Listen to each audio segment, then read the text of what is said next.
Fatalo fatu le ngang whaaloalo i le fio mai ma tala mai aor tātou au whasala uma. Sio tātou atanuri nei fo i vaenga o tātou por kalame. Ano ia tātou teimi whatara noa ia mau nei o taitai ala malo. Malo tui fo manuia. Malo le langi mamai lo tō lava papale. Na me se fo lo tō lale lei lo tō a fio mai nei aso. Malo tui fo manuia. Atalo fatu foi sa moa i lau mai mo mai. Tātou por kalame whaawau nei. Ia or whatartara noina. Or tātou malo i winga i mita upu sa tara noina fo nei aso or fono or tātou kapeneta. Whamalo atu lon sai. Ia whamalo fo il pale. Whamalo fo i whaiva. Matiute u tātou au ria mai ele nei aso lulu matango fia i fi taitunga iei. Sio tātou atunu e alai le valawina. Ele ngā taitono sio tātou atunu. Malo ia mai se le kalesia atalo fatuai mai mo mai Samoa ni foi tula laso ai mai se le mai mo tapo mai si tato tunu ita fa fio le lolangi o fe lava o mo mai tato fa se la long ia e tonu lo manui me uma ia le tu o tato tonu mai le ni foi aso lulu matango fie mal manuia au nei mata upu sa fa teranoina ile sor ka peneta ia tulanga masani lava fono asurul uma o le so sa fatela no inai mata upu e winga lava le whanga ingoino whainga whambai tu la fon fatun tonu tanga luenga teitasi ia ai mai se le fatulanga ina o mata upu o mtanga luenga whalapo ptonga le malo sa fatela no ina fo i le so tu langa nisi o whainga whambai fau rodi ma teitei nai ngā luenga le tunu le tanga luenga le tata au whenga luenga PSC tato Public Service Commission sa fesilingi ai le kapeneta ina ia mai se whamaunga lo ia po wheo to o toile to o tele o tangata o whenga luenga le malo whenga luenga i tūlanga company tu moti ia ma whenga luenga i tūlanga o nuu mawhianga mai tu mano e son fatau to maeli potia widi ili al tato pisasi ia ole mafuli ole fainu mela tele o le o mawani ngā luenga matulanga ole whaafoifo ina por kalame fau al tato malo o mafuli i tūlanga o e o ngā lue ina lava a inga tautua fai whatoanga au fai faiva ia mai lato o mafuli ia ire tūlanga o le tautua ina o uma whianga mai tu malo. Ele ngata ele sa mo mai foi fainu mela fast food mon tupa pasene. O lo afia ia ilato o lo whainga luenga i lalo o tato malo e se foi fala po tonga tu oti.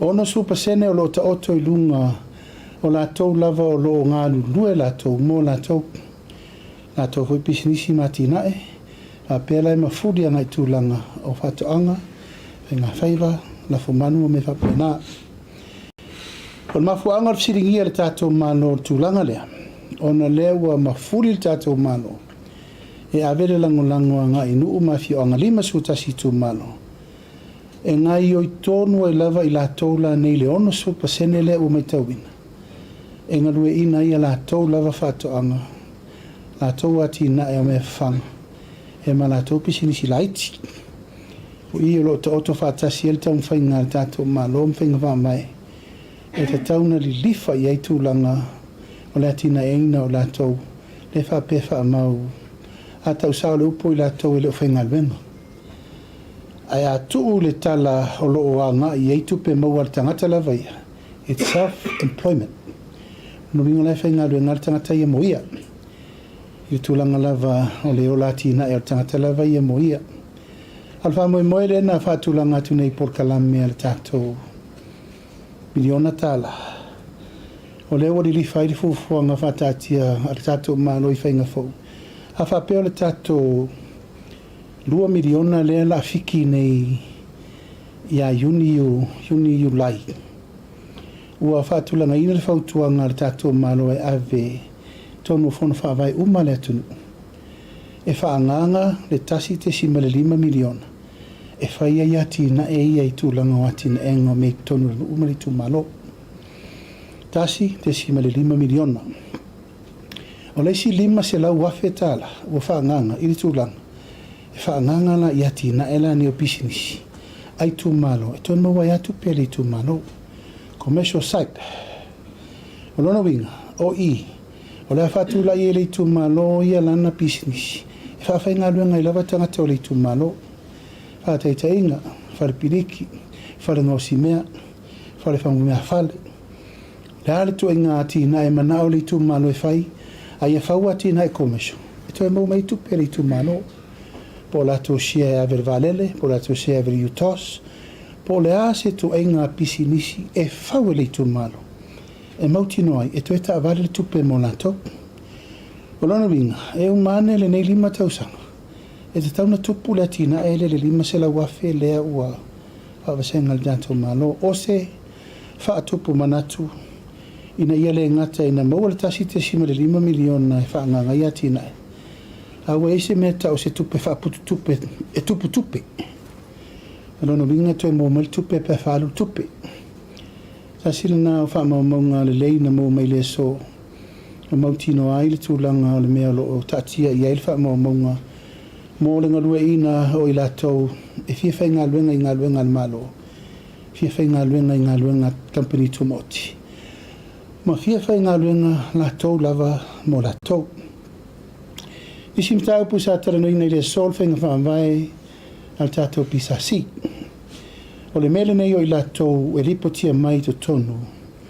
Wa soli tu la fono al pisasi. Le lava e le o tātia le anga tonu mtau pu nei. Ona iei nisi na tutupu I mea tia o sola maso walu. A whai me pio pio to tonu mtanga luenga le malo. E leise a wala tu ina tuai mtau pu nei. I limo tu la fono. Pa wal mela ia I lalo le tanga luenga al pisasi. O le whaasala o e le awhetala, won oe, tue whawhenga luenga oe, e por whaamalolo oe. Ao se upu se whaasalanga e tau I lau mea leanga na whai mole malo, pe te ngaoi, pe te le whamaoni, pe te pio pio, e leise me whapena o iei. Atu watu lai whatusa tusa I company tumoti. E mwhaina loka le tangata I lalo 5 se lau tala, 2 se lau tala, ma me whapena. O manatu kapeneta, ua whai asi maa le ale o le mele nei. O le le wha maoni o I latou e tau valea o maile au nanga le malo. Ai pe ua whai maa alo whanga le mele umalofa maa vasola. E le mta upu no tau nui tono kapeneta lua fe lusfuma le lua. A mai tau ina ise tangata na whai ngā luenga mo le treasury. A ngai whai ngā luenga mai o le tanga luenga o aonga. Ai ona heki ngai le tūlanga tupe le treasury. Ma whao ngā mai ei tupe whetuna inga o to tongi. Awa umana whatati al tara le tupe. Sa au whina o malosi le nā taimi e awe mta upu I limo leo leo. E o mele so e reise men whaia. E isi tūlanga whaingatāwha I fo I mtanga luenga whalemai. Sa tere nisi o pula lango sa whaikon kalate. Whai foi me pio pio na whaina e o mele so e le ropo o whea wo iai. Ai voi nisi o mea I tangata 5 tango e se I tono tupe le malo, peitai. E lava tātou tia vai le teimiri ni, e lau longan whatu la I me tau na iai. Ma e o lo whaipea ma me tau mua alo iai, nisi lau whainga luenga, e le o whamaoni. I le tūlanga lea, ona ea, e le o lava le malosi, o le tūlafono al pisasi. Nā tau te whai ai se whai unga tāra whengai.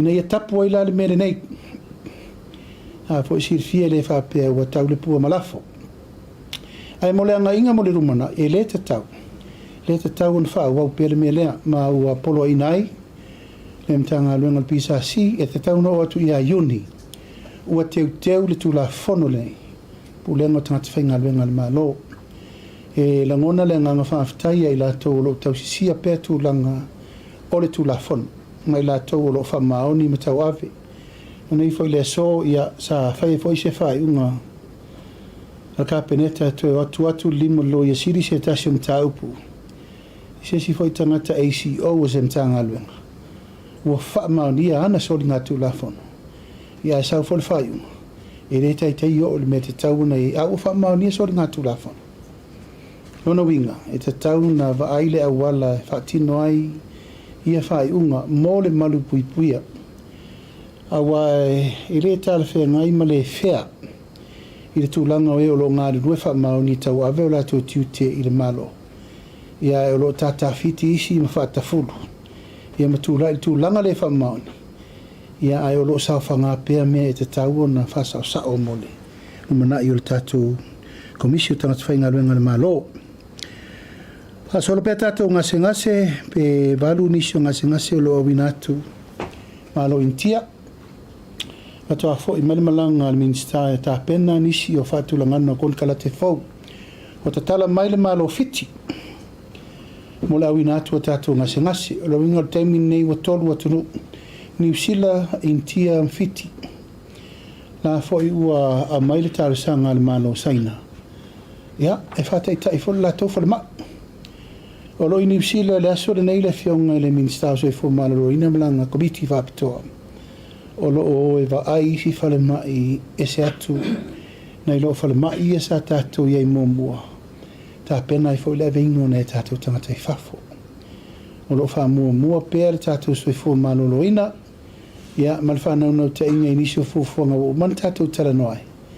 A wā le wha le leia tili o tūlanga lava au unanga tonu o tātou soi fo malo lo ina.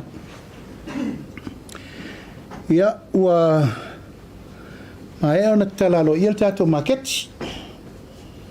Tātou maketi savalalo i le malanga mai o le fionga ri pānami o le mano New Sila. Fionga ia tuisinave o le mutuatua. Ma le sona pasia aloa ia el kapeneta ia na lisio i latou e tauna au wai whaatasi to tono le tātou maketi mo le teimire nei. I le vaai al malo o se tasire nei o atina e wa tauna whaatupu te leina. Ona i le tai lava ia mea ia na whaagil tātou maketi. Ma tālu sanga wa mai. Salo e whaaluaina whaatoluina le lisi le na au mai. Na i leo lātou na tālu sanga ina i le maketi i Savalalo. Ia le na ave lau tua lalo ka peneta. Whaile mea te tau na whaatulanga. First come, first serve. Il tātou mele sa i nei. Ma ave le tautinonga i tangata nei. Ia ina ia awal whapolea. E maua u malava avano a leo whaasolo ia taurumango tā penanga le malo. O le so fo ina pasi ai le whaataunga o le sifanua tele o lo whaafsanga i mani maketi i Savalalo. I Fungalei. Perahin, a le si afa eka atoa le i le ua whaunga whonoina i le so o whaatauina i le tātou accident compensation port. O le whanua le nā whaeka. Ma le whanua lea tu lau lava le iei le sa leilalo le auwaai, le sa leilalo le auwaai. Tāsil nā whanua le uwha mautuina o tau ave le tātou accident compensation board. O le whamoemoe, o le whausia ina o tātou makiti whaupopo. O na o le vainga le na vai ei nei le melen tūlai me le tātou makiti Savalalo. O lo whaatupu tele ina i la tau pisinisi laiti. E mana o mia vanoa whapea, mō tātou whamoemoe. Ea, le sa whatunuina i le so le minsta o Elele, minsta o le ACC, minsta o pisinisi. Ea, mata tu nei na tapena, isi e tātou maketi fauia e lua. A mata na whatulanga le tapenanga i le me tāra whengai mamana onga o tātou tangata. Tātou maketi foi lea i Fungalei, ia, nai tō tifia wa mix wa alora tole mea. Maketi le nā, sa ta tau ana tuu mo na fua lava whaile leanga, te au fungala au, me ai whaisua, vegetables, me ai tau whamata ma me wapena. Peita, ia wa filongia atoa me tau lima o lava, whale o tiuru manen male mau mea atoa. O lea la ua manatu ai fo, e ta tauna tu e whai umaratu langa. O le tu e wha tu ese ina umo mea nei, me lava tau me tau lima, tau lava, me wapena, ave me tau na vi ai. Ala maketi lava ia i Fungalei. O te tau an tātou tu e fo i aso ia. O le maketi mo fuo whaile le angal tātou tano. Le whau tapena le tonu mautu mo tātou maketi sa masangi whaita o sa. O iei wha mo e te tauana tasi le spot e te tala le sa. A wha pēo la ta pena uta le maketi funga lei mo le teimire nei wha mautua i loa. E reto i tala le tato maketi re i le sa. Ai ave uma me uta tasi al maketi i tala. Mo le sa atoa. Ono leo tala wha solo atoa le tato maketi i funga lei. O le wha moe ina ia tau ave pēa le mamama le mata mo fio. Leo e le tato maketi savala. Ina ia tau ave eile tūlanga langa o i e pe ese le tūlanga fo e re tauna toi la ua maini mea mata i tai i pito le i tai ao sa. A la ta pena le leile tūlanga o tai ao sa i tāle tato maketi le i tāna tasia iala i o le maketi tala o le asa atoa. O le tato maketi le isa wala o le tato maketi faulea. E u whaatulanga ina sa lo e tala me le lima le tai ao. Whaanga i e kuka lau whai kuka e malato ume me le bus stop malangi sa vai ma me va pena. Ia e se i tau le lima po le ono le fiafi. Ia a iai aso le vai aso. E whaere tato le shopping. Ia lai whaapea le tato le shopping a le sfalele po le so tofi. Ai lali mena tala me le tau tata puni sifuru po. O wha moe moenga na le wata pena i le tato maketi na ia mawala eva noa e ina i tangata fo ia i whaifa atau le fiafi ala iai. Fufuanga na leo whatatia mo le nei taimi e wale wha moe moe ole. Tato tau aveino me tau maketi a e watu le tua lalo. Pa ia malima malo lato malava e fia maua ni avanoa. A ngā i pia le official Samoa Land. Ia le stala lo ngua ia i lalo le lisi o le tato whasolonga. A malulua tu fo i le mau ese ese al komiti. Ono tūlanga iei nisi o tau sai lalo o tau suafa le lisi. Ia a sai a mai tau iei ai tā lafu tu ua ere i mū tato maketi. Ia leo tā sanga al komiti. Whawasenga le leipea. E le whapea la le uma wanoa. Ai wha solo le mele o tato iei le temili nei. Tofu a wanoa malava. Ia maua le wanoa e whatulanga ai. A ua whai le whai unga le malo. E ta pena nisi maketi fau a wale mana ongo lo tule mai. O le tūlanga i le tātou malanga le na malanga mai ai le fionga le ripalmia malo New Zealand ia e velne ia vano tā ua e patuile nganga whaafitai whaapitosi o tātou o tanu atoa. A moa o wale pa ia i a inga ma lātou tama mo lātou a inga. Ni songa tu mo pule tu au mala tawa i le taima le va fonti. Ia ma si tatu o tunu a to le tapo inga mau e me se foi le au nga luenga tofi le tua. Ona ua tau nu manuia le tatu taringa malo. E le lai titi le tapenanga sa tatu i le nei tolu waso. Se tapenanga tile ma se tapenanga fo isa i le talitonunga e tau nu manuia e i lava ina ieina i lui tau mwhafi tauli. Ia e whapenale soifuanga le ase whaiva e unoma se mau. Mori le ngā whaaftei tele wei malmanuia nei wha moe moe. Tele i tū tā ua sa mai tawina ia tūlanga i whiangainga wha mau malo. Ia le whiangainga le tātou wā ma le leo mai New Zealand. Sa malanga whaapitoa mai ai le minister leo. Ia ma le minister tiute. Saingia tātou MOU te tele.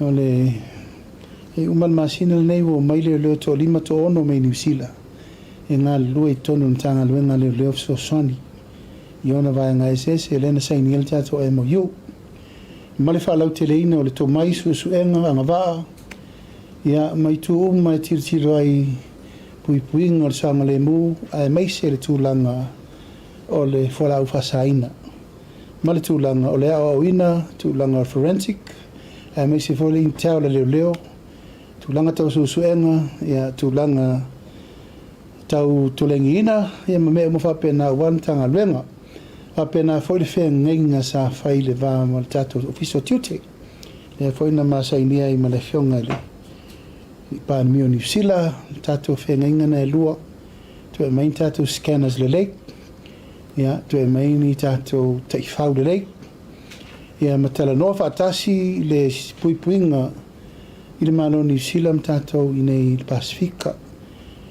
na o tau sisi latu wa matano mai va mauru e momoli mai cocaine ma fala vasa in el Pacific ai fa aftail malo fiti aftail malo tong lai matala ai ala na matala langa lai leo mai ele e força New Zealand ala fo e mate tu mai isi border salato ia mea nga i mai atato e whaui mai South America e matau nu mai e nei whaui atua i nei Australia ma New Zealand la voi la pui New Zealand ma Australia langa o le channel la tu nei atato mea no vinga e taun tato pui ai ua ta pena le tato whengainga whawao maalor tato Treaty of Friendship ia e le titi au te le iloa ia nei te ua le maua e le ai sesi atunu o le lalolangi o iai se whengainga ma New Zealand e pei o le tato whengainga le wha le wole ma New Zealand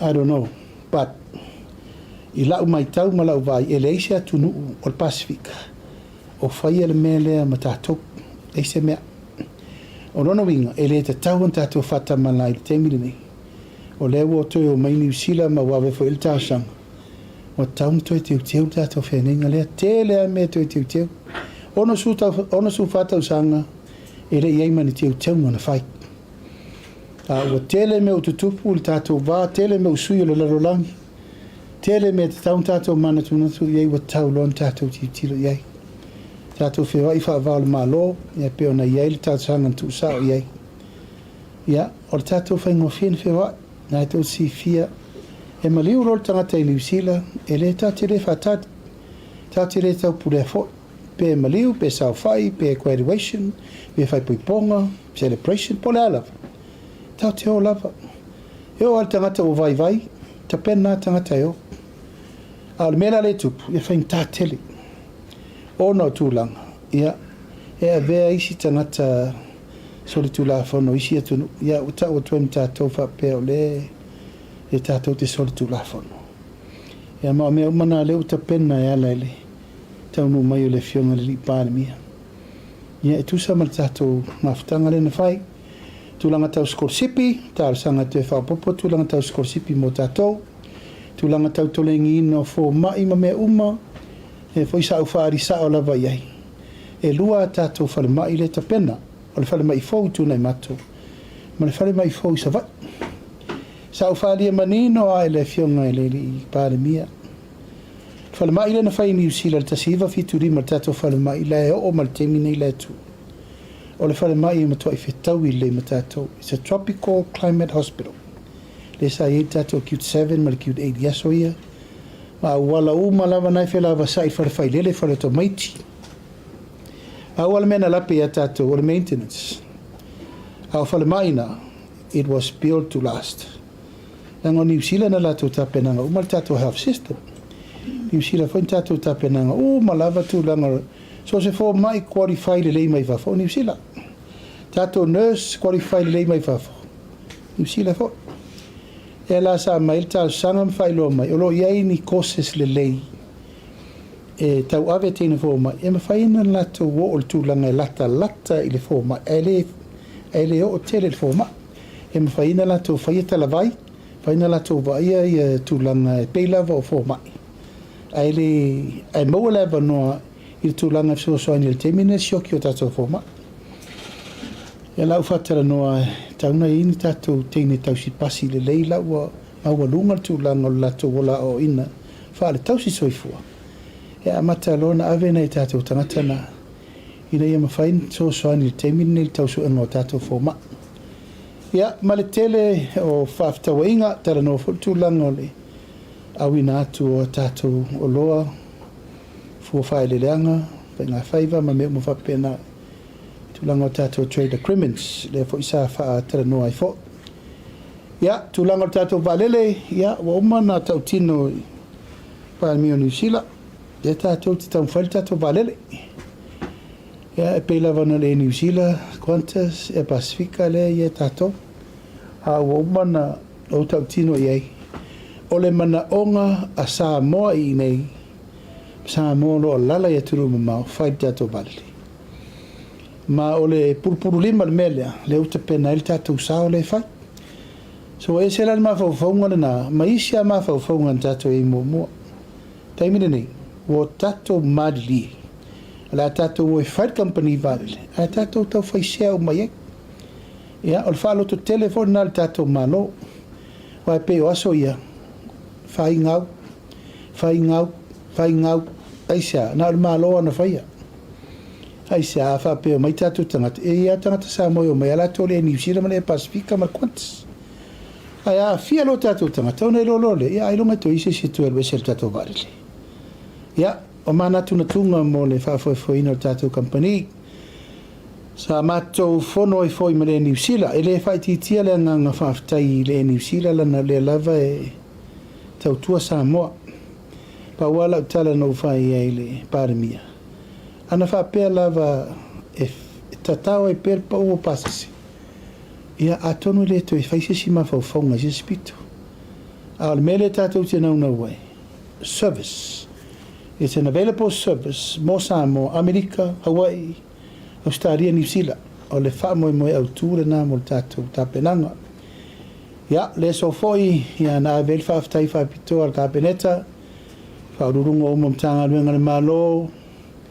urunga o lato o ta penal tatou taringa malo ia we umana fiel committee fa pito after ile tua ia wa e manuel tatou taringa malo ia wa le malanga mai el tatou malo fa lo ngia ia ve fol ne ava no e moriele nga fa tai tatou fionga pia ia pa ia vale a walo sina ma vaina lepa ma foi falo salvalasi ma lu fol fal tolu ma foi to inga tu sa mau tu malo pia yon tu langa falo pe wata pau ma inga falo polu mori langa fa te le lava tu o fol no wale le no foi a se montafa sa no ia me se foi tu le tfonga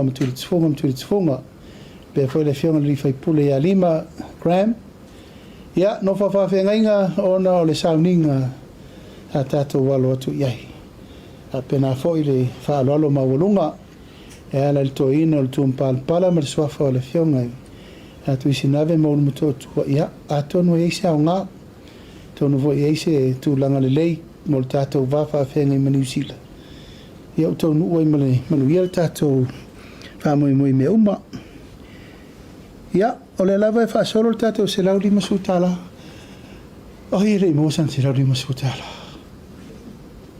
ia pau o lo le fai tupele el molo ia le tera la money is money available everywhere ai ma lo fa tailo on sai ma lo le fa pal e va ko ingi o ko mo mo le lenga fa sko e la va e fa ma lo tu lon sai ma le ang pal se ma tu ma lo le fa money ia via le tua nei fo e fa solo tu la va tu la no fa mai no le tuta wa ese lo wa mo wai la to sano fo no fo le palota oka se le ar rofo ni tana sai le ma fa le rato wai at tau fili ai sui tau va ia elena tia e tu maro ina umane ai tasia tai do palota vai o vile tu le tai tu malo le o paloti i sili ma tasia il palota in sili il palota o sili tu i taile o fisa fa na palota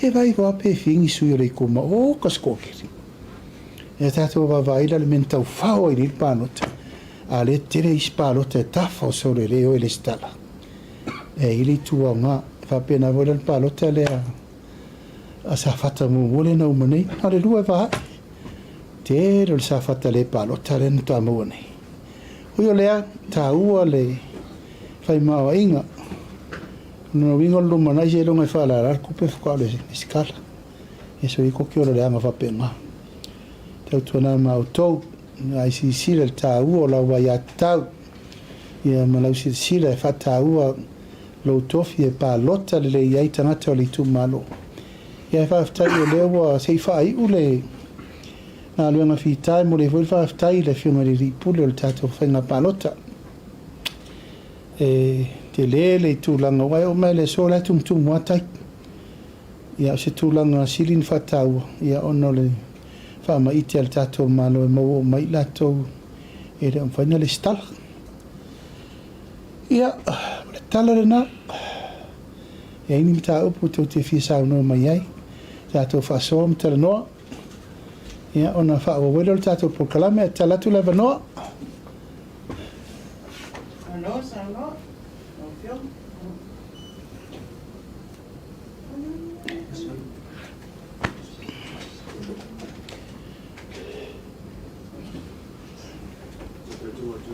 Palmia, whātaro whātu lau whionga so a mata mea atu wai tasi la wala tafsidi. Lau whionga i le mta upu muli lava leo i le se lau lima se fulu tā la lewa to telefo i tu malo wa whasa fua.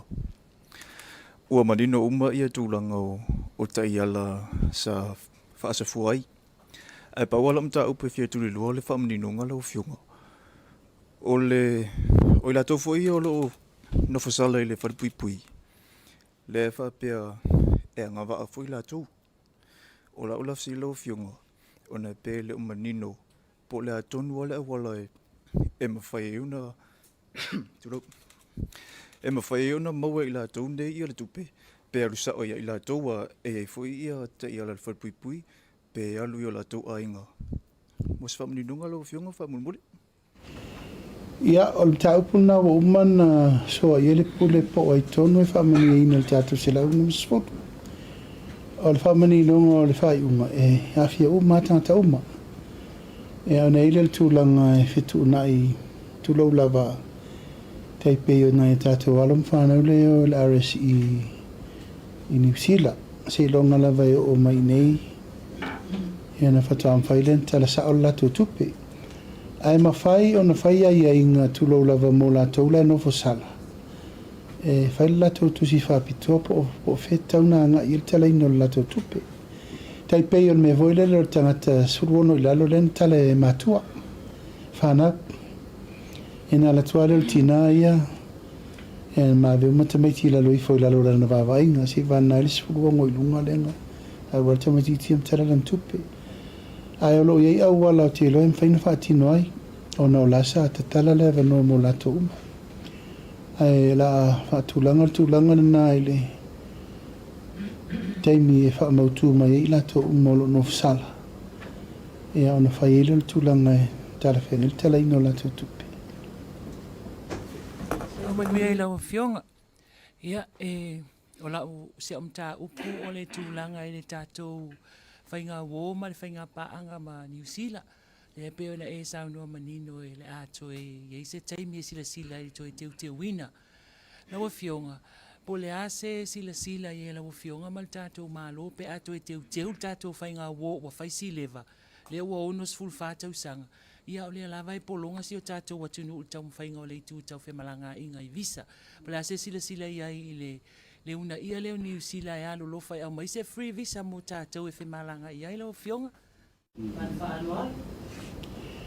Ia, o te loa wa umana whaafonga le New Zealand tātou tarsanga. E mulia ina lo whai atu nei. A lau e luma mea o le pāle meni o New Zealand tau whai ngā tātou tangata lei o. Ia volo tau whai le whionga i ana e awha. Ia manisi o le tātou atano. Lau e tonu. Ia fwoi na sawasi i lalo tonga le o tu iono len to e tāla nei le tātou. Me fwoi leo le abato tātou si tēni nei la wha upasia. Au la leo mea, o mea umana e awhi ai, le awhi o la tōna i penfiti. O alanta li e New Zealand. Ai poloka penfiti. O vaenga mana le la tapena e awe i lalo tātou. Ka mai moi lea. Ia te au lava ia i le mea leo le tātou whio i sao loto. E afe, sarape afe, ono se lau, afe fitu se lau. Tātou tangata lai overstay ai i New Zealand. O le whainu mela na mai e te au vasolen te atu nei. Whainu mela le na.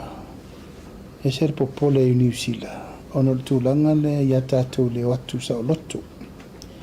Langala le o le mele tātou tena nau atu ai. O le whio i sao loto. E le o whaingo o whia New Zealand i lau wa ai te tala nau Samoa. ai whaasā mai sia tunu o Pasifika. I le vaaila le me voi lai fina wai anai o i le na o Samoa o Pasifika. Lono winga a whai e manuia, whaafitai le atua. Whaafitai. A o au lava ia ma lau mai tau. Pau ale me tau. O le mele sa tātou ia yaso ia. A palai nei ale visa maua nei. Ma le tātou multiple entry le sa tātou ia. E te whaatanga i New Zealand mo le masina ato. Pule oi lau waru malau sau. Ai maua lau dua petol 14 days. Atu e maua le tātou mena. O te tonu tātou a mataina. Ina ia mawhaina to e lola le mele. Tupu al wharewe o lo. Wa ova ma le masalopo wa ova le lima suru ono suru au tusi lango lango e avi. Sulu mai au le o le oki kangu kai au. Kai pui ponga le vaesu le wa lewa ngā mai graduation. E uma mena e le ito e mawhaina whaafengo fi. A o lau mau ma le tausini onga. Ona o le free visa. E toso mo le Pasifika atoa. E lau le mai tau. I lau fo i vai tau le fai tau vai leina o le saunoanga le paremia. E le fai ngofia fai unga New Zealand fai. I fai ngofia ona. I le na o tātou la overstay alai o. Tele isi e tunu le Pasifika tala mo mua tonga. I to fiti tātou ma isi fo i atunu o. Tau tele isi tangata fo i lai overstay ai o. Ai ono le tātou na nau atu lava le tātou tuiti. E le woa tātou, we are now family. What is family? O i nare walu rena walu atua i le fionga e. Tuisi nave moru mito atua. You know, a tātou ope ono fai atu. O te le rope isi si atu nu o Pasifika. O isi tuiti mi tātou. A le alai walu atua i le mena na ai awha petupu. O mano fai lau tau tinonga i le pandemia. We have a responsibility to do ourselves. A whapela e o tātou tangata. E i fo i mea ngā ruenga le malo. Ia sa iri kangakangi. I koe fo i marikei mi leo ai. A whape whakanga. Whaftai. Nā leo mi whakangai. Vai aso, rua vai aso. But we have a responsibility. A ova man rua vai aso. Kau koe whafoi. Wale wawean koe ka pungi ere mea. Hai kako kāria. Atu taria, it's under the agenda now. At talo i le if so soni. O isi me umai le na le visa. Te le i mta upu lai whatara noa. Al tulanga lava ia ono le meo le wari lifa i el tala noa ngana nei teimi. Ya. Atu lafo le whautautanga New Zealand.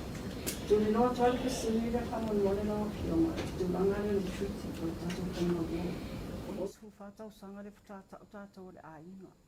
E iele maua nisi whape foi le le upu wasani a tātou e a New Zealand tongi le moa e ule apa tūlanga whape nā. So what can you do ia ensure ila retain a tātou family lewa iei nei? Ona su whatau sanga tōng whai tātou. So what can change e mawhai e ona tupu mele SML tātou vai ngau tu atu iei? Ole ia te awia. Ole whawhitauri ngā len tupu nei. Sa taun tātou mata I tū le tweeti le sa tau an teu teu. Maybe every 10 years ma teu teu. Se manu, e address umar tele o isu. I le teimire nei, I alela ua pile up umamea. Sa uma priorities ia. Ua tulou le whaperma fia o le li poti no o vea I limo o tātou foreign affairs e ta pena I le pepa e alu ia. E alu pandemia mafi. O issues uma a tātou I nei. Mea uma lana ave. Sa o tā pāfo I ar fina ngano tātou whono whawho tua malai New Zealand. Au mai le fina ngano. O le mena e soi fuwai tātou tangatai o. A wafo ia vai nei. E rei ia fia le malo I fina. Unga ia na whai nei o le citizeni. Ea, ma le free visa. O tātou tangatalai o no ifo la tau fina. Fesa tu el malo nati. Sa fata tato. Te mire nei. O mana o miele mo moli atu I lungo diplomatic level discussion. O inala. Fa sanga le leima I fongo le malo New Zealand. O le wa fatu e tato fa va malo. A le nganga tonu ana na le o tapena il me le o mana pasiner ka peneta le le komiti whapetoa e a mata na ta pena le reviewinga o le tatou treaty of friendship. Tu ia mtanga luenga tolu, tanga luenga le parimia, tanga luenga le waifafo, tanga luenga le immigration. Eno mailole faule a wivi, ta pena ave New Zealand a mata whataltanoa. Ma lupu whaiuna na ma whai anafi ma e whionga le parimia New Zealand, ta pena atu me Ia mata pena lor so tanga o sa uno sa o mai al parimia New Zealand ya mato ka peneta hei. So tai sa al minsta o so fo malolo ina ia sa morto minsta so fo malolo ina New Zealand. Apena fo ia minsta leo apena fo ia mau al so tai ngale. Ia no no fala ia mo ma va langa o tato va malo. E tala noi la lo foreign affairs ma ta bu fape. Ole ngangol pa bia la o sa no mai o pe al tato va mtu tweet. Ua fa ngo fie fa tala no nga yo o tu te mi finalize me tau. To mau le fe mala nga inga i me le. Ya e pe fa pena tu se tala tele me tau. No ia i mata tum tau pu priority. Fa ma ya male so fo ma awa onga. Ia martato visa la le fa tafatu. Fionga ala ofisiri la fionga o le tulanga se lauli ma se furu. Ia sa mai tawina foi la wa ya tu fa tan no la tunu ma la to siri ai. Pe le avea ia tulanga le ma tulanga tu maui tau sanga uma la fionga wa ya tulanga pene ile ma taina wa onga la fionga. La mera ku o pe fa bese mele. Patato matai tu. E pe no fa ya tu na ala na aese manatu le malo. Ona o tātou tau nuu me le teimi wa avatu tu peitua. Ai o loo iaile mana onga e wha mua le wa ea onga. Tau I le male ea onga. Ma le isi mea. Ia nā toru masina le wa mai spenda le 1.8. Toru wha masina. Fiki le si tātou 2 miliona ni June July. Lono winga tau no atu ia whaiungo me wa uma le 1.8. Ata pena ili tau nu o tato 2 miliona ili tato paketi fau. Ala fua pea no whai atu ele uma I poloketi compulsory fa per malo. Ele uma te le isi me pea no whai atu. Lima se la wafe le ufa nganga mol me le o pisinisi aitu malo. Mo tato pon mo ele isi me fa pea. Sa itu malo na mana na o mai tūlanga I mene I o pasi e whela waita mai tia onga. O lori e whainga alwenga. O le masini e whātawai pala mo neone ma ali tu malo. That's generate revenue for the constituency. E lau whatala I. Tulau lava le tātou te lolo mai tūlanga o tapenanga o mea aia. Alon whanau tau sanga fok. E mana o mia le generator mene e o e whailato. O mea o mane le tu e watu hui whafoni mea. He mai ai to tono le. A mai ai to tono le tu malo ano mon fasi o pua o moa o ma memory ku malo fa ka me fai me. E re tu e fa nganga se me fa foi. E fa tau mai ai. A per tu langa na o se mere lei e le fain tu ua. Ala tato matai tu. Fionga tulanga leo le no fuanga le tua ile tatela wa fionga. Le sa sua ina sa fufoina mo le marketi. Pole ase fufuanga malo lo sitsila I mo le vaenga wa tele se langa tupe sa fa peona fa tino ile nei nga luenga la ofionga. Ole mantuo ina le sa fa pe sifi ka koma ke kile wo umelu mai. Aina tulai mai lo le fenga malo fo mato le to SS.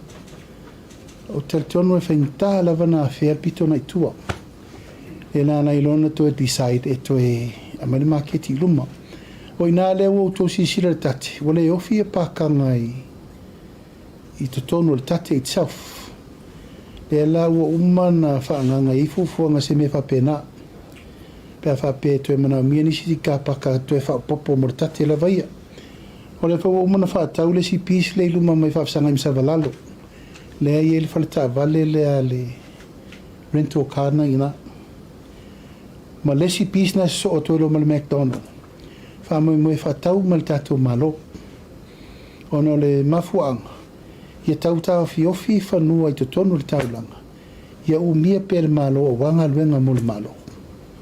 Tu lau lava fo I le voi tātou te pisa o leo mai company mai fafo, mai la tō mai fafo, o mai whaatau le telo ele ele le taulanga. Au ina le mena e lua le la atu so o mai irka paka le. Na fo tātou vai le tate o le ofi lava, o ngā tere le tate I tūlanga on tanga whapare mene, ia le nā fo I ina. Ai o ti loa I le atina ele le ia le tātou malo I whaatino ina. Sa noi lau fionga. O la ofisili mo whamal mo le tūlanga fo I le e leto e tau whailoa ina o lewa tātou le tūlanga tōnu lava o atu nuu e wawa ai e le fianga I tusai o le tawale e alu nei Amerika ma Iran ma Israel. O le fesili. Pe awa e sile fia fo e lau fionga o a ia a fianga o le tawale I lunga o atu nuu o lalang.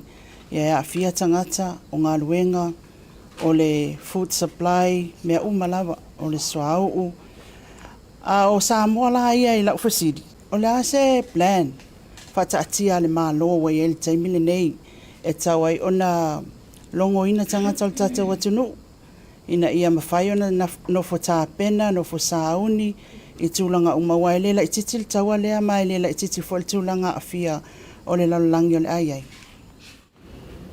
Ia sa Ave le whaatunu ngā kāpeneta I mta ngā luenga umalawa le malo I tapena mai I a tātou fufuanga le mau. Lea lana teipola nei lumo le tātou kāpeneta. Mua a mai le tūlanga lo I le tātou malo I te tonu le ono masina. Tarun tūla I whainga malo fau leo taunu. E voi sa tātou talatara noa le lava e aso ma whainu mela ai tālafu. Tupe maua, Foreign Reserve, GDP, leo taunu ulen tuwhai a tātou basoran te atu nei. Tātou polkalame leo tapena, e leo tapena whātumtumu lima. O le tauala e alu, e o mai ngaru I nei, e le whapele e o mai nei. Food supply, petroleum supply, o me uma, le tātou te whalango lango I le tātou import, o me nāne la tātou vai e. Mua e o runga tau o supply o me whauwhale, ma mea na e re mwhain tātou alawhia. Ai sea, o mea le tātou te whalangolango o imports. Al me tā ua lawa I re te mire nei le sa tātou whai ai pēa le una I le nei. Ia, e aua nei sioki tātou me tau mafa. Tātou waira le te mire nei, o a me tau mafa mai whafo le tātou te whalangolango I. Mafuri uma tātou me ai, me mai whafo. Nono wing, le lava una I atu tātou, mea lava lo te pese ai. Whai ia lava tātou mea anu, o a me mwhain tātou tā penanga I nei, ano manufasi. Ia tūlanga fo o whang. E masani anu whatu ai. Whai ia lava moa, whai ia lava pua o povi, o maa moe, o a umati nae. I re tātou re toi alofia tātou re irol me topu. Ia tātou vai le ngā te whale ma meu. O mea nā le taun tātou tiutilo I e. Ma e le te taun tātou whatamala tau an tātou tapena. Le tūtau suau, o umano o tārsanga ia New Zealand so ni mai pe a te iau tātou whale tonu. O le tapena le whono whapitoa I le vai aso le nei, o umano to fia le fionga I le sui parme atu e lupe e teitei whono I le vā o le Treasury ma le tātou Petroleum Supply, PPS. Ina ia wani tātou whale tonu tūlanga o soau mō tātou. E whaise fōi le tātou wafi mōli ma mea ma le tau te alua le temi. Tāum tātou tāpena. Mai le lai titi tātou tāpena ngana mene nā.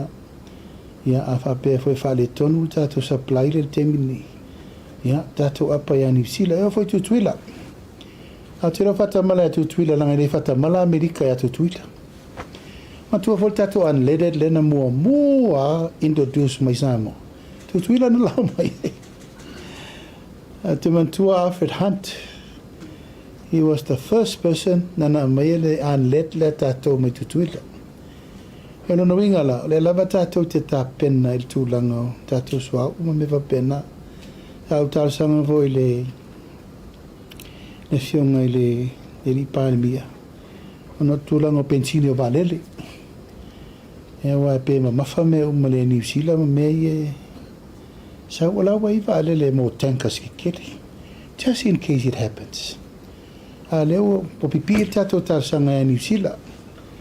E tu lau lava nai tu fia o mea le ami ma mea umai whela ua i mea la ua te loe te lea se sa palai o ta pena voi New Zealand i la tau fio storage po le alava i alau ta pena tu langa ia tau le tamau a inga i oe tau tatou ta pena nanga e te lea i a fianga mantua tatou tupe la fo mai tatou tupe lo wha nganga mai fo i mea lo wha tangata mai fafo.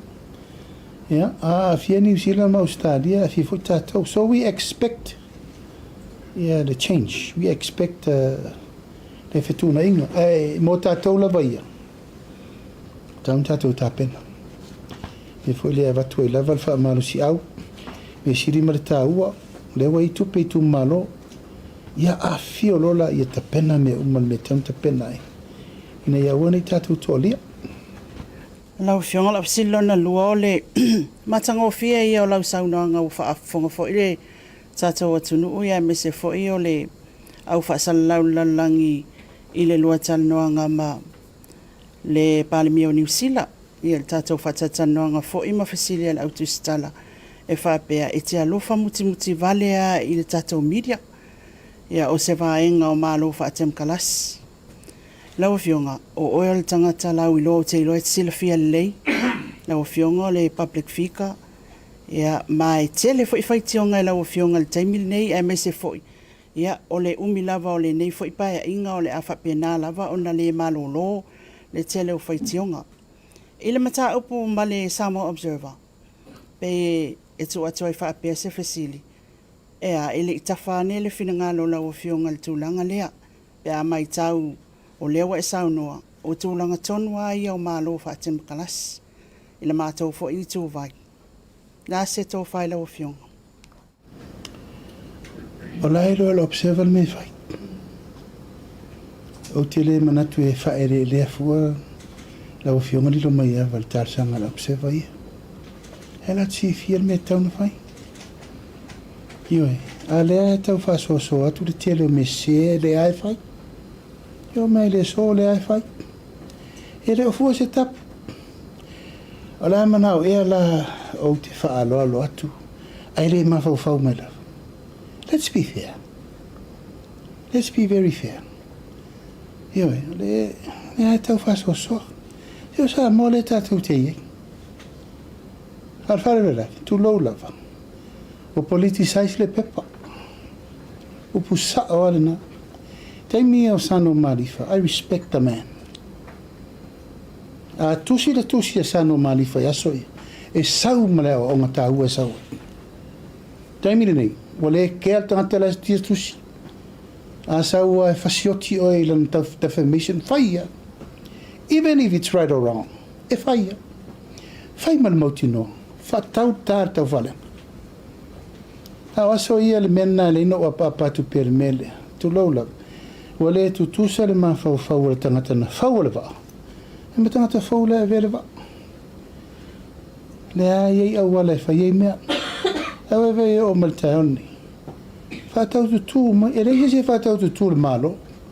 O le malo sa moa e va aia tangata u. E la va fena oso se alofa e fia vai e tu. Ina le ma fau me le vai. Te musu e fatu sa tala langa le te wale va li. Pa fenga iei. Ele o fuose tapu. Le tai tia ele o fisa o leo upu na fai. O atu a sori lo fonu. O kaka fai mkwara ia ni ma fau. Ko e fai si upu i lunga atu o mere sao ma le tarwhenga. Le no fula o whenga renga al maru. Le ai se fato e se tasi. O la tu faula vape. Ai fa feo to. Fa feo to ia to te sava vari rungo le leinga. Ma tō mana ia le tārsanga ture malo. Ia mai e ingo tātou tala ma upu i e whai. Ia e tātia whapea. Ai lai loa lava e taun fai mel tal sanga la observa la te lo la to me taun fai se va o lo uva ai le tūlanga whai le pēna e sau noa ia laksen. O i tū ia o le o mālo wha atam kalasi.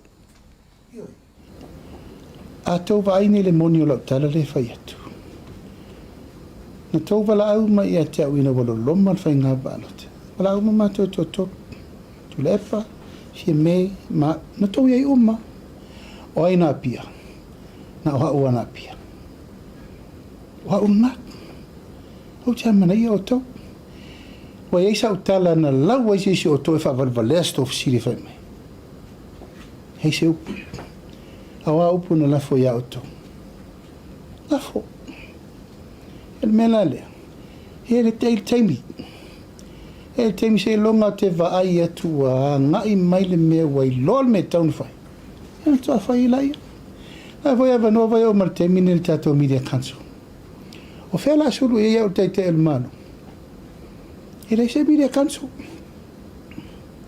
awa man fatu la ngatu le mea ngai ai tau pulengo me va bene e na sa o loto la ia pule le tangata ai tati mai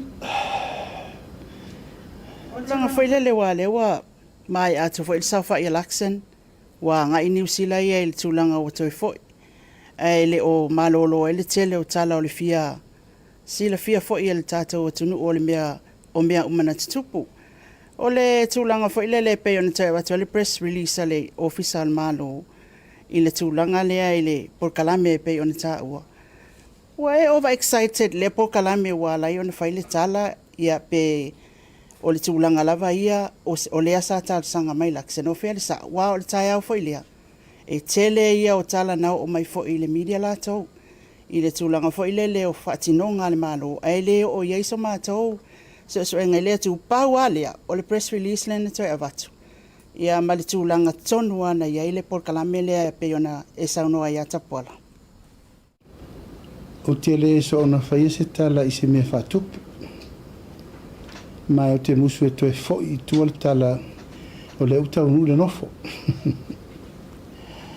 o le mea sao lava ia e tutusa le talo sanga mai a laksin ia malo nofo fai le nofo it's the same thing ana ielo o manatu a wha pele talo sanga mai o te fai le nofo o fai le nofo ia au o musu e toi halo i tua le mtau o le u fai le nofo a le tele i o le fue lave na toi o le vavea o le nafa a fefe stamaro fe mai o le au mai umar fale vai maunga ke kere nofo ma fa a fefe e le o mali li le fale vai maunga le nofo fa maru lua tu la vai suri ma feo i o e na fa ali mai lana no o mai tusi a te ua nisi fo i suri le tu mano si ure fa sina ya se mantafa e me si fo i suri fa alo sina o au sa matu whenga i malenu o pia sa au wha malamala male iai le mana onga ale malo ono tūlanga o lesa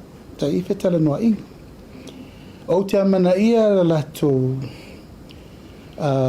tūlanga te te ea nei le nofo pa wale mea no tue wala au e le tū malo ia tū le tufunga ia ma le whaipule o le ale tūlanga sa o le mta upu ona e whapea tato mea e le ia nino fo te te le whapea le pisa whapea e ia ia tūlanga o te te ai tate so ale pule o whea la e li lifa iai le lau tele o le langolango ia le mena nai whai ia a e se fol tato porkikine e se fol porkiki le whai mei niusita ma lau sau fo i whaasolo atoa ia su le si vanga whau whai e le mana na o tupu le mele ona le la whaalo alo Samoa ma le maro Samoa ia laksan ia o le vavea o ale na ua taunu mai nei a e o maritala e te ua popole laksan e le wha taunu ina lana nofu ona u whai mai e to varu se lau wafe tangata ia la o mai sorte te o le mai tau la si pare mio New Zealand o se mea e mata ngalo na sau e whaila na nofu ia e ali ni winga fa pe te eni sila na nofu e ano fa malo si ale i tail va vea na una walongoa ele fa o le tato foreign affairs fa tu le fa tar o tātou upu ele whai rungo ki fongi. O le ampasa ni New Zealand, o le haikomsina New Zealand, o maitala no. E peo no whai atu. Pe talasanga mai laksa ni la upu le na whai. Pe le talasanga mai fo, o whai, o le mea tasi. It's the same thing. Pau ale mea no manatu ai. A le tau nu ure nofo a le pare mio New Zealand. O la te lele a fianga le tātou wafa a whengai, rono winga. O le whatau nuina le moni o tātou upo o tātou lai. I au i o leno o atu lava le tai, au whaadi mailo nā tunga lunga, le mea tonu le tsao no iei.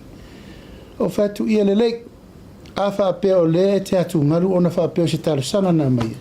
Le a whainga, e mwhaino o si tau langa mo whapea atu, o a uno o whai atu. Ono lo manatu, sa iri mano, whaatau no, whaafotupu, o leo tā pena tātou. Ia, o le sacrifice nā no whai.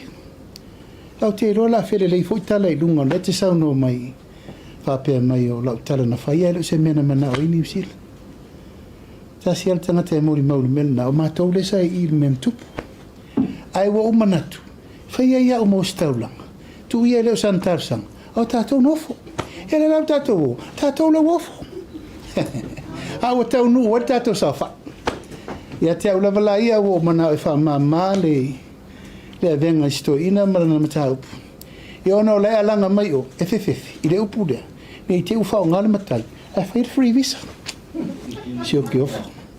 Ona e se fōle me leka kiki mai eisi pā ki la ngiusir. I le mele sto ina. E no whatu le, ia, o te poli. Le la tau i le upu lea. O au le ua u whapeatu. A fio mai e, o leo maadili e mai le fio anga o pia e. E whailau whafotupu mal whafotu le vāri. I elena ma whailona tātou whasolo lom whatau nuri nofu. O le whasisi langa le nālanga la fo o le si vaenga o le au mafia matalai. O te tautala se i le mena nantupu e o tautala atu au ia whaifo ia o mos taulanga o le nāmea. Ina ia sao tātou zawa ia le wau. E ore nāua manino sa maanga le whiunga te tai tūranga mata upule, tūranga le whiunga mata tū matai, nāra e pananga tuko. Tā tia le ka whiunga mata upule manino, e a mawara malama ko. Ai a ngai si tātou si mata upula lo tire. Sa mo e le whiunga tata. Ia me paratena ka wata tusi, tō tātou si. Malo, la sa ina whiunga.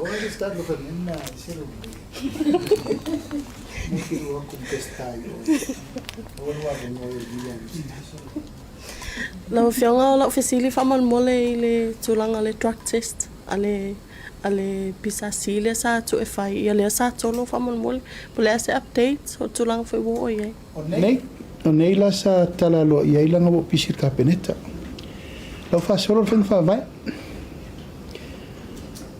e le tu e tawhia tātou la o pasir paketi le strose fasolo ai ala fasolo ia tu sayo na lo fianga le minister le mtanga luenga leo e o le so le sa launch ai foi le la to pe o se ta ia la foi o le tau le drug test pem fayo na e sa no lo fianga tau fa manino e o mo ila vale sa o le press release fa pertania fa mo lo fio pem fayo na e sa no to no i va henga o tau la ia ta ia la le fa mo Tayala ia te tusale mal tayala al pisasi fa Malaysia. Malaysia tulanga te falau fasaina. Policy le foto pena uma policy entanga le. Ai pe ia la mo al mele tato pisasi lango i fa fenga lungo mai tato. Eu vou le mato, ele se le test. A sort fai pura lu paro ka testa ko e negative ko fenga. Ia tātou ma foi tau ana tātou tu te tau tu langa le na au leo lava ia ua na ua launch nei sa tau no iai ai langa sa whair ka peneta. O le seu fasili o le tātou maketi ia wale o mai au na tala lo ia a pe o le tu fasili lava ia niso le malo le tunu o pe le wo o le tapunia lava pe ona i tai au nei pala so fina ngalo po e ese si tu langa o tau tau whaata o to le ua mafua i ona le tatala ina mo i lātou. Ia me se fo i le tūlanga le tau noa i lau whionga i lātou ia talu sanga atu. Ia whaonga ina i le market. Po le mea o tangata tuai lava lea sa iai leo to tu tau sanga. Po o tangata fōu o lau whai pisinisi leo le a. A me se lava i lātou le pesa movie o taifunga le i whaatatali le market i fōu whamon mo. Tia matatai on te tala. Ta pasini pepa kapeneta. Ela e oni ilo mo tangata lau whamini inga lisi. En ta pena e lolo le lisi whataltan, e pena o whaiatu. Le whatau nei le tato malo, le isisi le si whanua le awhaeka. Whafsa ngai le kalama perahim. E mawa ai, lau ta pena. Ele uma wanoa. Ele uma wanoa ele tūlanga o.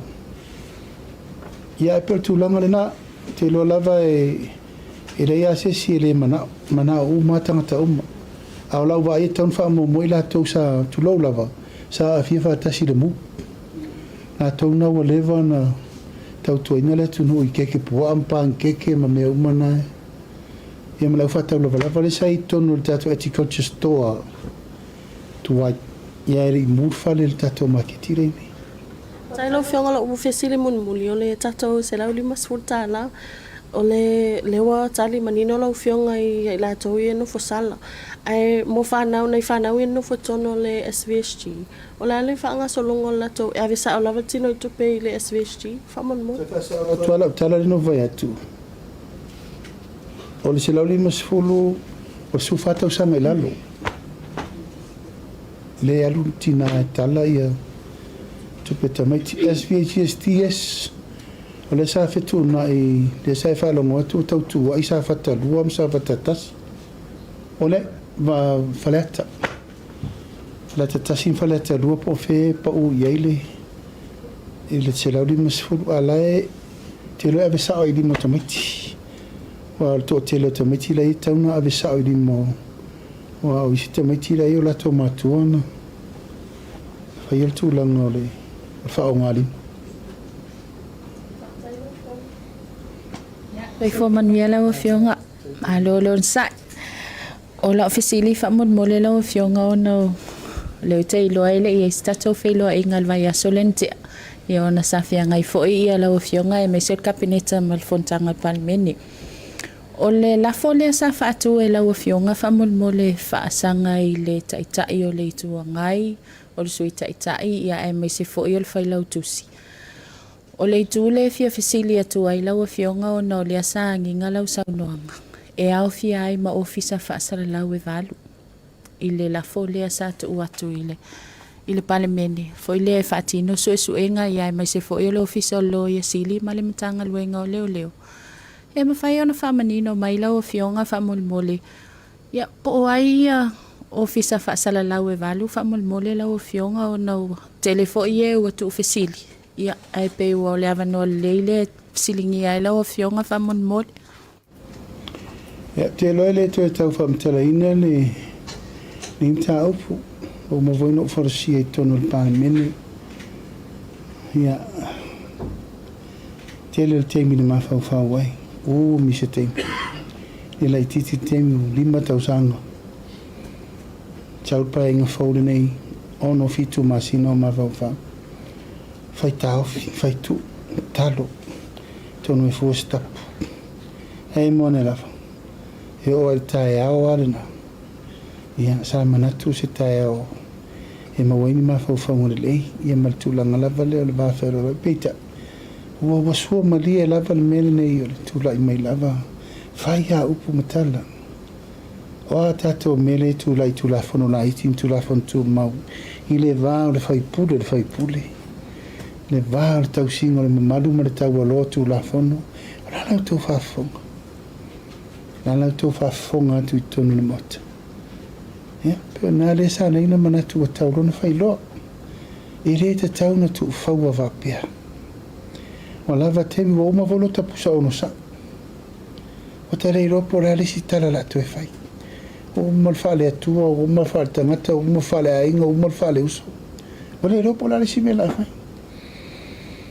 Lo la manunga pe no fai atu sere fai me nei fa pe se pui so mamalu po so tau lo po so tamari anga le ai o a le o tai de malo o a o tai le tu no I tai mi ni la sa to fa fonga I le pare mi o le tō atu no atu lai mainta ngata fa pene I la launi upu ia te fa mata ana o sesi o tō le sa fa no fo e tō te lavata tari nei upu le lima tau sanga o fai ia fo I fo pe o tō because you are not wearing my shoes tō te rei lore o ona ti ngā mal whaingta I re ngata ia te lo tō malo si o wainga si o whānau o ai si o whānau I mean, I don't leave my family alone. And I mean, tu te vai atu I. Nau tu vai, e mo mua pā I le whana. O la sau tō whawhawhawha, e mwhentu ta tali upo nā. Pea whapea o tō ia tō te whawhawhawha atu ai. Au lo lava turi mata inga, o au teitai o le malo, I have to protect integrity o lo tūlanga whapāle mea. Lena lei lona mafuona o tapar mele tulanga la vai faal tula fono e ave fono vitalai ai sea o leile fono vitalai le tula fono e pui ai le mamado o parmen I le vafa fenga e tangata o la to lui tawina sori nga tula fono faal parmen o le malo si anga le fono vitalai tu sa le leia mal malo si anga famsin city court of parliament power and privilege laile a aul fong fetele en fel fong fetele nga local ngaka ena ma fon felang sa kingi lai ile vare na ile support ile pule a mal pono faton ile speaker ena lein fenta of fetele ngol fono later that's the court of parliament en fai ya inga ma fenta en fai menna ele fong fetele talu malta siva no sfu no fa vai tu la fono ele lo te ala foi ma se te ngata sin fai ai sia ele ma se roia si de ula vale lo ke kula fongo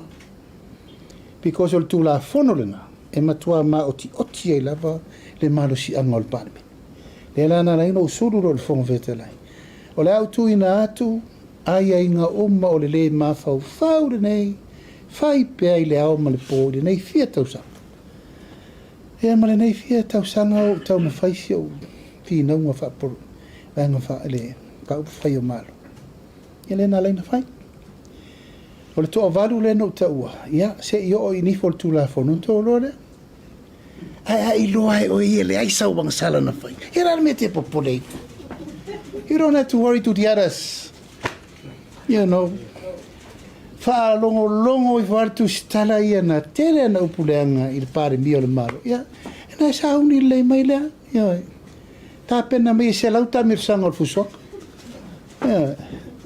la umana momoli la umana momoli le mta upu tel par mene ya le lauta to mai lo le vai tele le fa na la na to anga fa ia fa sanga mai ala ere wo man fa tu la fono po felta na tembunga mai fa la wo man fa tu la fono na mai nei awa nei tofo se vale ano wa po ia tu la fa Fua le leile me awana I alu nta inga. Ya wai umal melna. Ya na sa you take the consequences. Ono lea. Le la vai fa malmala matu. A le mele le fa yatu fa matalanga ma me tatu malo. Ya wa ngai mai lo mo pua matala le fa ele umi ala o sa le specifona. Ele umi. Ya mata ata. So who's going to make the last laugh? That would be the most important time to whalong longo. E pāwala mea no e whai. Ia le la pata inga. Langa la so solo wha awhir mele. O wha whaingo fie. You know, wha whaingo fie na ulangia le malo. Wha whaingo fie na foul malo. O le malo. Malo o mantusi au I le tunu. Au le tau puia ua. I le mwhaintua tauwhi. Tatou lea. Au lau fisili mai I lau tu stala. E pēr no whai atu I ariro mai afa. Au wal whae le lea fuoru. Ia, a whai lava si tatou tala. E alu atu auru la vemrilo mai afa. Ia lo mali. Ia, tūlanga na iai tatou whamai mo. E ma voi voi tangata I po au po tangata na whai. Ai pēr no whai atu. Lua se lau mon tupu clips. Pau ala o mea na whai aso ia o whaputuputu o maa i antau e mai. E am whau ele olo e tau punipuni e tuai la tau sa tele tala. Whale tonu ma le whai malo. Ia pe whapena se tala. Fionga. Ia o lesia ofisili whamolmole o na o lau fionga al minister mtanga luenga o leo. Ofisili tuloa. La se tūlanga wai ai so suenga al mtanga luenga o leo i leo fo ia sa whamalolo le tu mau. Ia o lesi vaenga o so suenga vo ilea il maliwa i o il tamaita i tustala. Ia e mai so suenga lea fo isa whaatino il maliwa lea li ilea sa maliu mai ile vaa lea sa alua o le operation a leo whamolmole po wo o mai. Te whautua ina lau fionga. O sa o al komsina o leo. O inae ma ueli tari ma oti al mta upu le whaasolo te mini.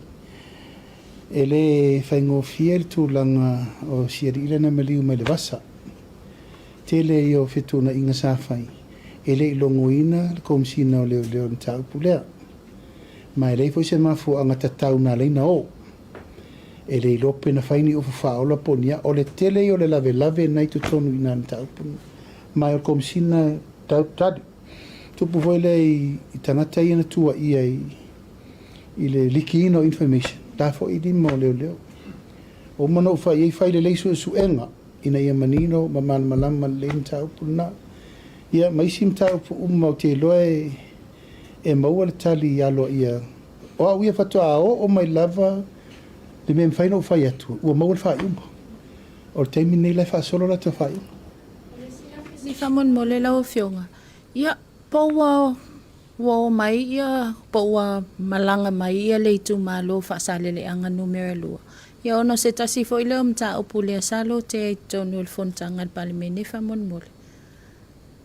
Ia e pe lava no tau fai fa pula i le tonu ungon ta po fa sale le anga lua. Leo te fa tati. E leo sesi fo i tu le nam tau. Leo te whaatali o me soa le pule ma matou tera no mwha soro le tau. O leo te whaatali. O le lau fionga. Ia, o leo wa whamawai al tai fono le lakapi Samoa. O le ala le sila asanga le malo, le ala sila il tūlanga vo i leo le sele ni le asa tapisai whamolmole lau fionga. O nei nā vela tusi i le ai komsina Australia. E whape mo te whilo i tō tōru pānimi o Tonga, pānimi o Fiti, Mao, e mal pānimi o Australia, e mta upu. I le tūlanga la vai whanga ingoina i luma. O leo tā pena matu i oe whātasi, e ave umal tusi ta pena i a whanga ingoina o le proceso le tupe. Nango tere mana e misi tātou ma le tupe.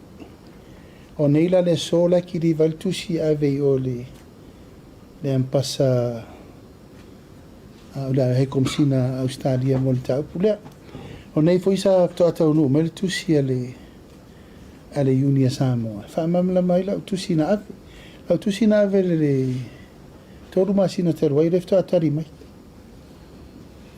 Uiara aka. Lefto atari mai nei. O te lei fai tau le leila le tusi langa lefto tau nu mai. Awa uma na o wha mana mai na. Msalo le whatasi le whaadua. Ia no tau whai atu. O suru whawhia mai uni la iti uma Samoa ni mena e tupu. Tātou vai e whole tūlanga o whi nauna ia na tupu. Mai o le manatu le malo. A le suel pūlenga atoa. Ma le awhianga o porkiki. E le tue manuia le tātou au la pi. O le lau fufua. A whapea lava ia whaftai wa fua se tapu o whamawai le teitei whono. O wa tātou te whiu e whea lor whai. O le pūlenga le sa tupu o le whawhita uti. A le mauria na o maumano u fo i tua le tunu u. O mahoeno u whaari le tunu. O te le mana o toe nini tu lou lava. Tu lou lava nei te u whapea nisi o tamari ilai tonu o tau talatu o nol tūlanga. O le vana la kapila ato. Ioi. Ai o le tūlanga lai u whai kengi whaporkiki le vai ngole a. O le upu sa o le na. O te le toe mana o toe o tātou le mela i le temi nei. O le fesiri fo o tau iau tau. O whea le mele ua i le aua le tu. Fer tūlanga le tātou iei. Aua tama, aua teine, manu Samoa, ia, ma le tātou taitoa fitu. Where are we? Ao le au sa le fesiri, ngia pa tātou o i teimut. Ioi, langa sa tapua ia umai le tunu. O whaiva e tapua ia, whaiva nai manuia. Aua tata mala le mele le fia uma. Ia no rola i le tūlanga, le mela le tātou i le teimut nei. Au ia o ta pena a whai lava e whauri uri tō lava le fi ngau o le iungi kuai. O ta pena le iungi fau e whai. Mai paulo le awala, o te manatu, e start fresh o mai tātou la kapi. O na vai mai lo leo lango ma sa moa la langi ato. O tātou me fau le lao e tō la lango ina i manuia le. Wha moe moe o tātou la kapi. A le nganga lava ia, o avela o tūsi i le asosi a le au liki a Australia le no mai mato fono. Ua le lei, le atapa le lato fina ngana, wal fautuanga na no mai fe mai etea. Fatua lewa no whaatali se i tapena atu le tali e Samoa. E lau tapena le tātou tali lara e venei. Whaatara nor tupe, a umana mai le tupe i limo le malo. Fifiri le malo.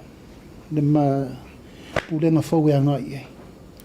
Ia, mata o tonu le meo lo, i e fina ngā lo le. Le tunu? Ia. E se si fsiri ke fau. Ia mali ape sta se whakanga mai se furu fsiri re.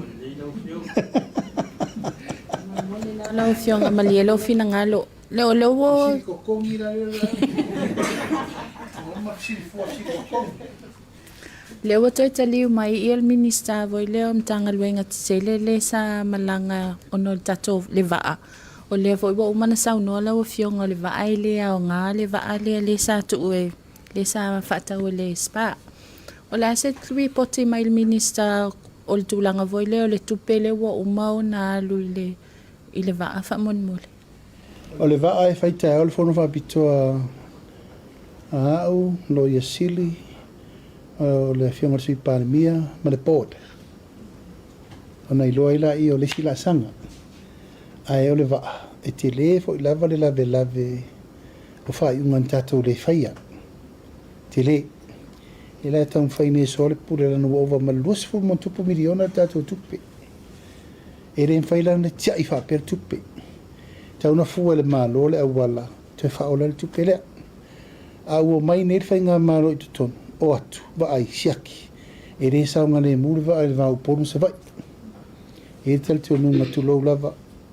Te re ropo whena wha vai ai le awala na whai ai tūlanga o Marine Assessment Safety. E lai tau whatau nu. E pau ala awala le tūli matai le malo. Wha uma lele ngā luenga. Ia e vaise si awala pe toe whatau le waa polase si me whai. Ia toe wha ola tupe le malo. Au tae au e whaile whono wha pitoa ma le board. Wha asoa lau pule imta au. Ono masina le fta o mai tonu malo. Ai o mai whaisi lave iai ia inga. E le i whaatau nuina. Na mafu ai o na whetu na i whaapere mea ua. Ia ele mwhaintia ia e luas furu mo tupo miliona la. Tau wha e le tulu. Ia, whaaftai atu. Ia mal malu le tātou au tu stala. Tātou whila i furi nei aso i le. No whamananga le leo le atua. Ai whaaftai atu mo lo tō wavanoa. Ma le tātou whasoa vo le nei aso. La fo se me wole faina tali atu i hele umal fa ya so le ri to fa putu ni sto fisiri se luas fu wafe mo dato por calamene va ya so fo e mana ya tato terno fi i fa so ai ni meto te fia mala mala mai fisiri mai ruma ai le nga voli paka ku man ko post maka kupa e pe fo ringa mai ka kere kalango se ka ko kalango mala mala mai ona whenau tō whesiri mai re mwhaino talia se tō whesiri.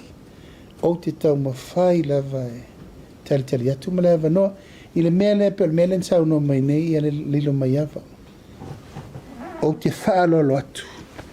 Ma lo tali tununga e whapena fo le tausi o le tātou ma malu tātou tana maunga. Te awa noa so steimi. Al tu langa ma le wha moe whaaftei tele mo o tō lo o tō wafi o mai mtala mai ao tātou whaasoi vai so uma. o le tuai whaftai tele tāpua i mai sa mo le nei aso tātou tāpua ia whaiva nei vai aso e mai se fol nei aso tātou ana pongi o le ato e 5 minute ia le whaipura le tātou whona talo tālalo ia i fol tātou talo talonga mo le nei vai aso ma le whamui mo i tai tātou soi fō manuia ia awale tātou por kalame mo le vai aso fō tātou tala lo whaia le atua soi fua so ni mai whaiva alo whilima o wale tātou ngā luenga a malulua tu foi ia se upo la vale ma le tau tamali lau whaafonga mai tātou tu stala e me se foi le mai monga le atunu ia tātou la fo inu le aina e fotua il tau malama se si tātou talanga fau amni o tele whaftai foi a pesta ma tātou fisa me se tātou press secretarial i wale tātou whamai mai manu tele ina le fia fisa mo lo tele atu soi fo mai manuia